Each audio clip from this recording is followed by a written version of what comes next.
Hello gamers, it's Nyce, and I hope everyone waiting for the next good MMO is having a nice day. Today, I'm excited to finally bring you my review of MMO Throne and Liberty. As a lot of you know, I decided to give this MMO a try, and I wanted to go into it essentially completely blind with no knowledge except for that little bit of knowledge I had from previous playtests. And after playing, well, to be quite honest, I was surprised in a lot of ways. As a disclaimer, please keep in mind that this is a first impressions review, based off the knowledge and experience of someone who has not made it to endgame.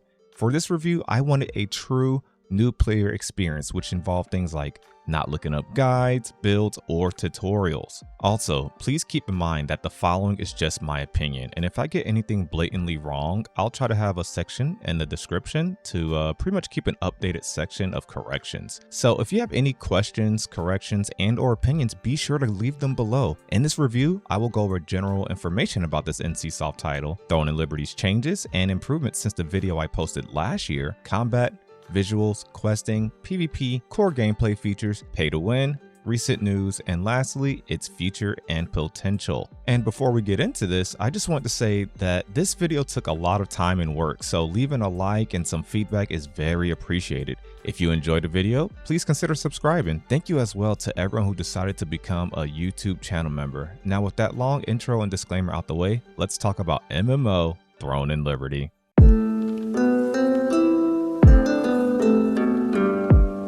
mmorpg Throne and Liberty at the time of this video has only launched in Korea, but don't worry because I flew to Korea to test this MMO for you and rode first class on VPN Airlines. There is no available release date for global launch, which will be handled by Amazon Game Studios, but we'll talk about that more towards the end of the video. This MMO is free to play with no box costs. This game was in development for over a decade, but what they presented as their 10 years worth of work for their beta last year was an inexcusable horror of a mobile game that wanted to be an MMO when it grew up. And I won't show it here as it's no longer relevant, but to top it off, the game had what everyone agreed was perhaps the worst iteration of tab targeting combat that we've ever seen. Your character could not move and attack at the same time, and it was very stagnant combat. There was even functional autoplay, letting the game autoplay for you, no hands on the mouse and keyboard, you know? And I don't know about you guys, but personally, I wouldn't play or plug any game that revolves around AFK gaming.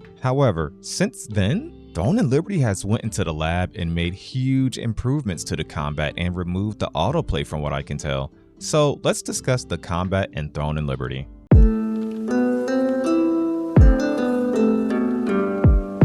Throne and Liberty is a tab target MMO. One of the first things I noticed and enjoyed since playing earlier versions of the game was the addition of the action camera. In my opinion, this was a big quality of life feature. This basically means you no longer have to click to drag and can move your whole mouse to rotate your camera, and you get a small indicator or crosshair at the center of your screen to target things, and you can still tab target per usual with this camera mode. But also, if you're used to, your more traditional old school MMO RPGs, you got traditional tab target as an option. The developers also took the feedback from the beta and made combat less restrictive. Some skills will still keep you in place, but these are the skills where it makes sense for balance purposes that it keeps you in place, like charging a powerful snipe. But other skills such as rapid firing of your crossbow can be done while mobile. Throne and Liberty has a very fluid combat system, and this really surprised me. The combat genuinely feels good. In my opinion, it's an even better version of the tab target seen in Guild Wars 2, which I really enjoy. Think Guild Wars 2, but without the annoying or restrictive bar swap cooldown, if you will.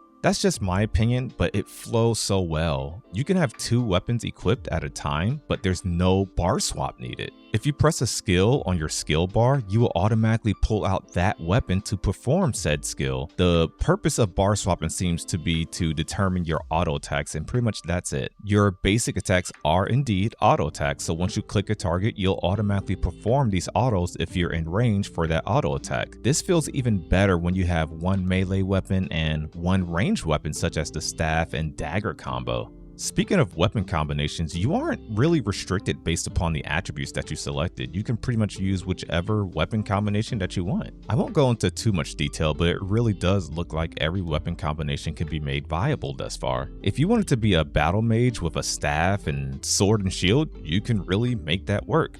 A great sword and a wand? Why not? Using a wand with sword and shield for a paladin spec was really fun to me.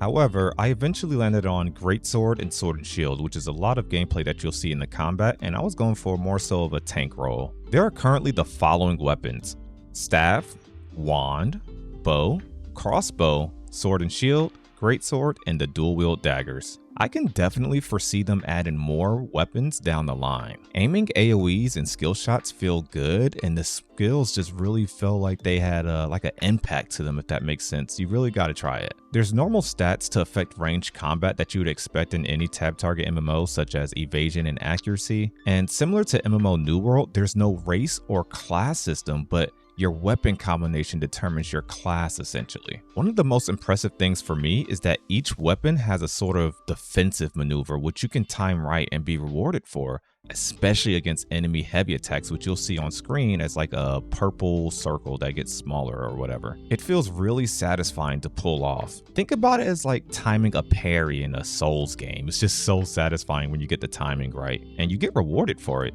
It feels very responsive too, and each weapon has a different defense capability, if you will, and you can choose which one of those weapons is going to be used for your defense capability. So if you're a sword and shield crossbow build, you can choose the defense capability of the shield where it's like a well-timed block, or you can do the roll dodge from the crossbow, for example. Mobility feels very good in Throne of Liberty. This game is somewhat innovative in the fact that it basically replaced your standard mount system or sprint with the ability to transform into a creature of your choice. I expect divided opinions on this, but what are your thoughts on going this route? You even have a transformation to replace your swimming, such as a cute little otter. There's also the ability to transform into various NPCs, and I could be wrong, but I think these transformations could allow you to avoid aggro from similar NPC types. Like say you're a wolf, you transform into a wolf and you go near some wolves that would normally attack you, maybe they won't attack you, something like that, but I'm not sure. Or you can transform into certain NPCs and use this to gank players who may mistake you for another,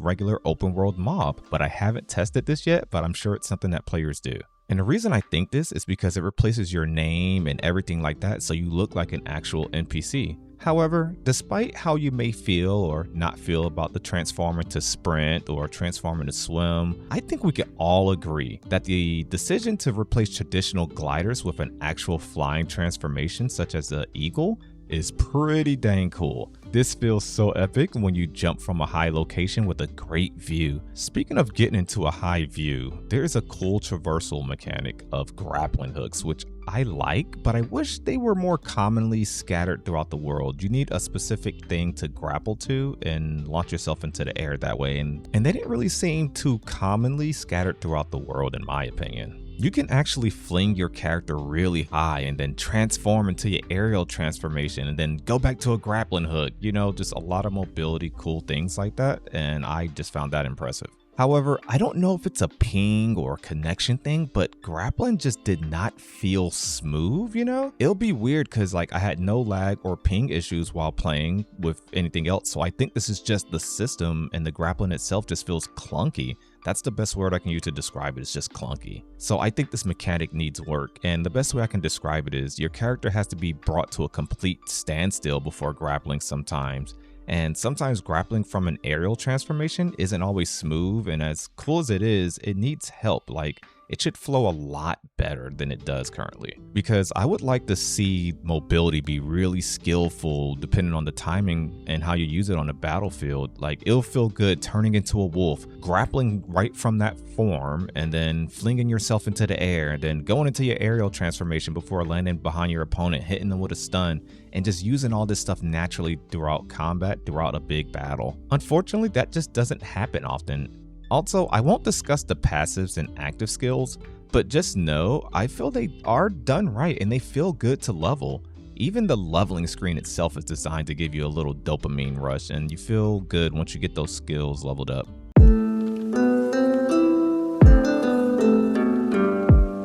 Next, let's discuss visuals. Throne of Liberty is an Unreal Engine 4 game, which is surprising in the current year, right? With so many upcoming MMOs boasting about being an Unreal Engine 5, it's definitely becoming quite the buzzword. However, upon first entering this world and Having a look at my character and the environment, I only became even more excited to play a UE5 MMO because this game in UE4 looks great. Art and graphics are really subjective. However, I want to say this. I've not played an MMO on default settings and had such a far render distance. If you get to any high point in the game, you can see for miles the places you can actually go. This is just one of those small things that I thought was really cool. The skills, effects, the NPC character designs were also done great as well. And I think playing this game with max settings on a good PC or console will definitely satisfy most people. Speaking of that NPC design, that leads me to our next subject, questing.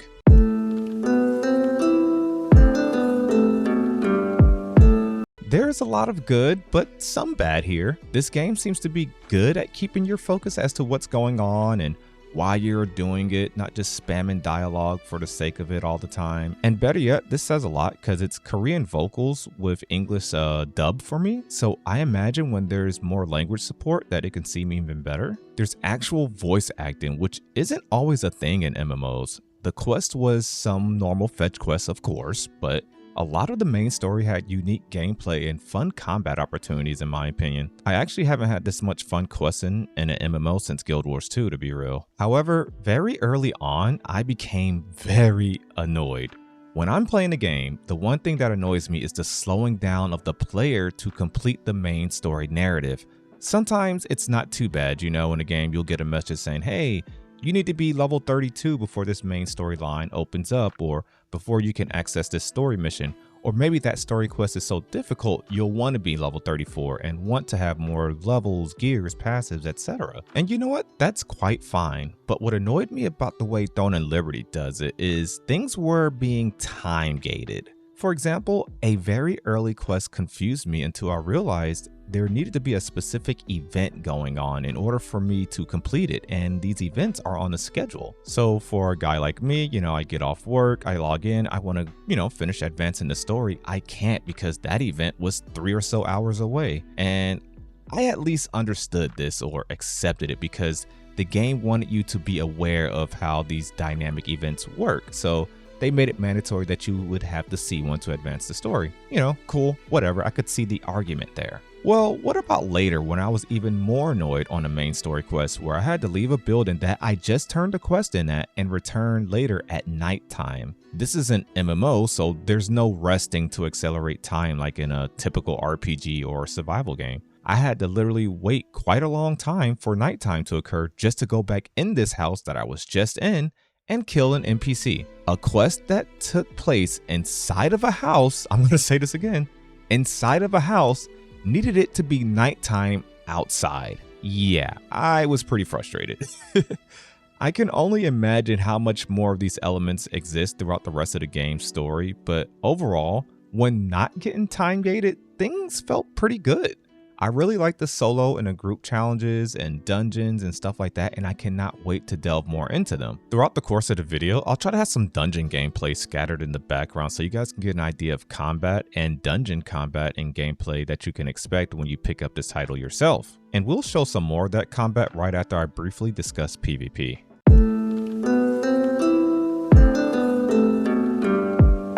Now, a lot of you that are familiar with my channel will know that I really love MMORPG PvP.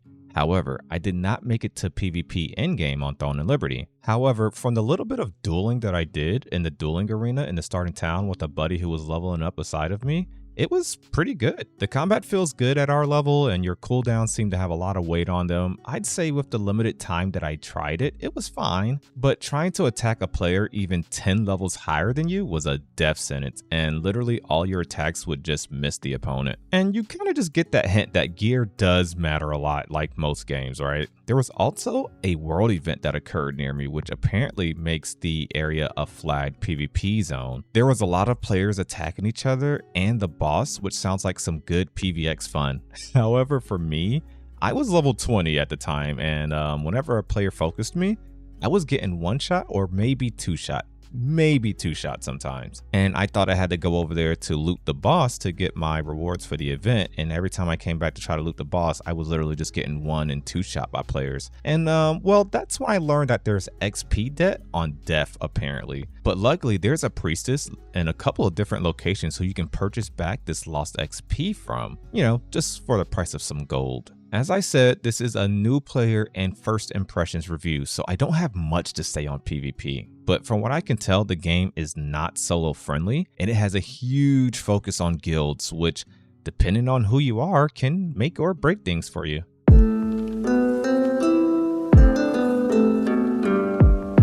Next, I just want to talk about a couple of core gameplay features and things I noticed throughout my playthrough. I haven't played every game or every MMO for that matter, but this game has the best quality of life settings that I've seen. The settings menu has the ability to customize almost every aspect of your experience and the entirety of combat. And the keybinds allow for everything that you could ever ask for. Something that caught my eye was the customizable UI. The ability to move where your health bar is and other HUD elements is a huge quality of life feature. Crafting and the crafting UI felt good as well. Upgrading attributes, leveling both skills and passes felt decent as well. And once again, I didn't really have performance or ping issues consistently throughout my questing. And well, as far as bugs, I only encountered one, but this one bug resulted in me unaliving myself for 15 straight minutes on stream.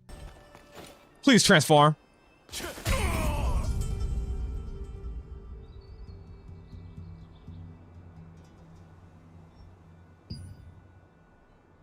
Am I forgetting a mechanic? Because that keeps happening to me. All right, so we're going to go in that direction. What am I doing wrong? Basically, I could no longer glide out of nowhere. Like, there was just an issue. And chat and I just could not figure out why, though simply logging in and logging back out fixed the issue. I will also like to say, however, at times things felt super mobile gamey and presented a sense of forced dopamine rushes. After 4 quests, you'll have things from like 3 different battle passes to collect and constantly accept, things to check off, quest rewards, a codex to clear, then a reward to pull from the codex, and more. In short, it feels like you're almost over-rewarded for the simplest of tasks, and it almost feels like just as predatory as the cash shop constantly being flashed on my screen like, hey, look, you did this or you earned this, like, come check this out. And if that doesn't make sense to you, just trust me, the free battle pass has you going in there a lot. Like, you're visiting the cash shop a lot to check off that battle pass. And speaking of cash shops, let's go ahead and discuss perhaps what most of you came here to hear about, and we'll conclude the video with recent Throne and Liberty news and predictions for the Western release.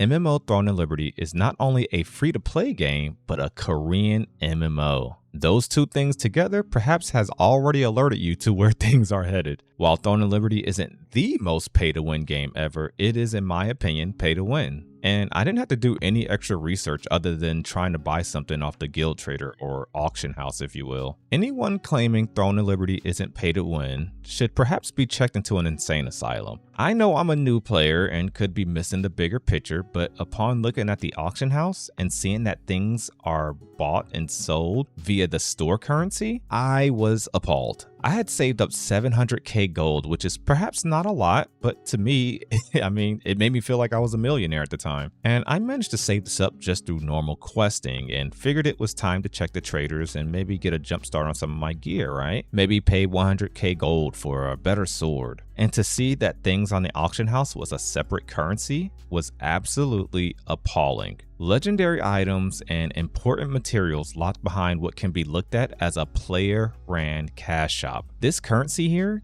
can be literally purchased via the cash shop. A buddy of mine bought 6k of this currency, which was really only about 4,600 because he had not factored in the 1,400 that the trader is going to tax, which is crazy. The auction house has a trading tax, so yeah, This is absurd, but perhaps not even as blatant compared to other Korean titles, I guess. The pay to win is bad in Throne and Liberty, but it doesn't automatically mean it will be bad when it comes to the West or global launch. Amazon Game Studios, or AGS as I'll refer to them as, will be handling the Western/global release. NCSoft recognizes the differences in cultures and their respective markets, so what will AGS do to limit the pay to win? How much is being overhauled on the game in comparison to the Korean version? Well, AGS has been pretty silent on a lot of this, but let's discuss some predictions and get into the recent news.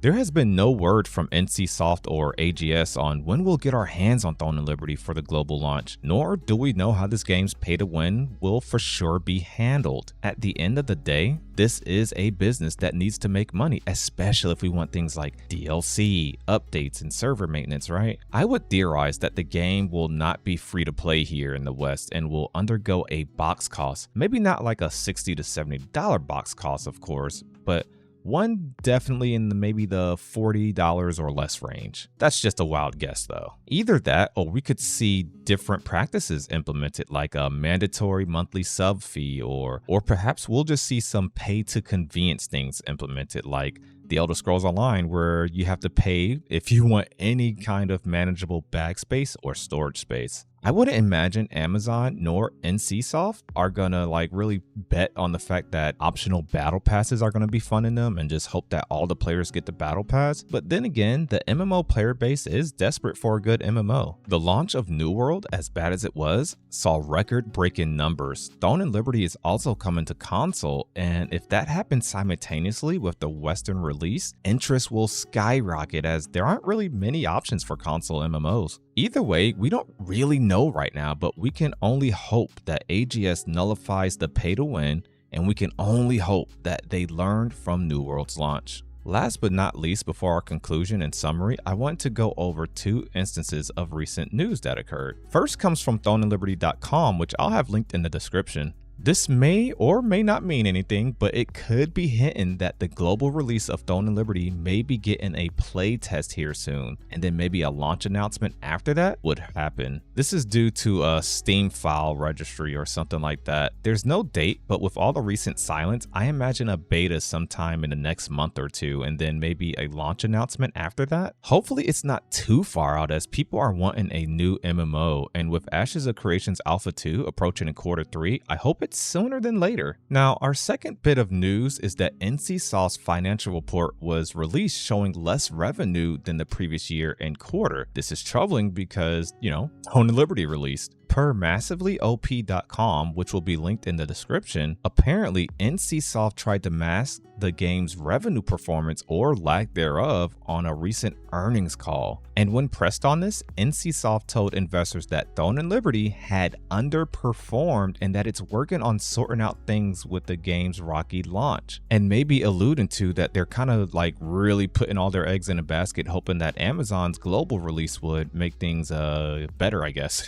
This is troubling as this was the game's targeted region and market, and this doesn't exactly instill confidence for those waiting on the global release. It makes me curious on the game's population, being that this game has a huge, and I mean huge, botting problem. It is literally ridiculous how often I see huge zergs of bots crowding a dungeon or farmer materials open world. With this being a guild-oriented game, I imagine this is just, how guilds fund their efforts and make their money in-game and outside of it, if you understand what I mean. It is far too common to walk through town and see 8 characters with the same outfit at the same location, mimicking each other's exact movements with similar usernames sometimes too. And of course, you'll typically see that they all just happen to be in the same guild, which tells you all you need to know, right?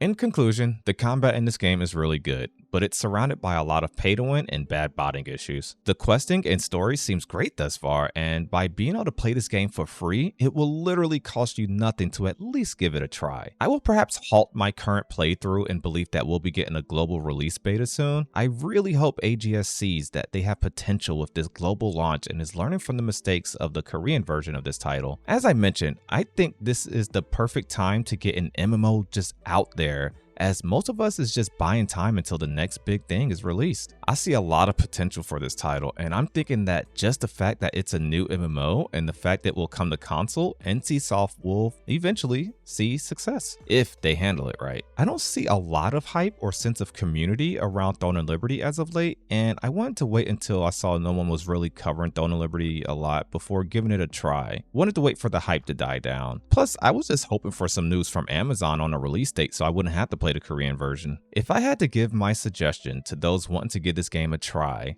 just wait for global release. I neglected a lot of content and gaming to get this review out. While I enjoyed the title, I do see some writing on the wall for it in regards to a lot of things. However, if you can ignore a lot of the negatives like the botting, the pay to win, and just focus on the core gameplay loops, focus on the story and things like that, you can see the potential with this MMORPG. However, this may be too much to ignore for now. I hope to revisit this upon global release. And hey, if you made it this far, it truly means a lot. I don't expect this video to get a lot of views, but it's one that means a lot to me because I really enjoyed playing this game and making this video. Nothing beats that feeling of exploring and just learning a new MMO. It's just so immersive, and I hope all of you are able to capture that feeling. Don't forget to make sure you're subscribed for more content like this. We talk a lot of Ashes of Creation, New World, Elder Scrolls Online, Elden Ring, and more here in the waiting room for a good MMO. I hope you liked the video. Comment your thoughts. Peace.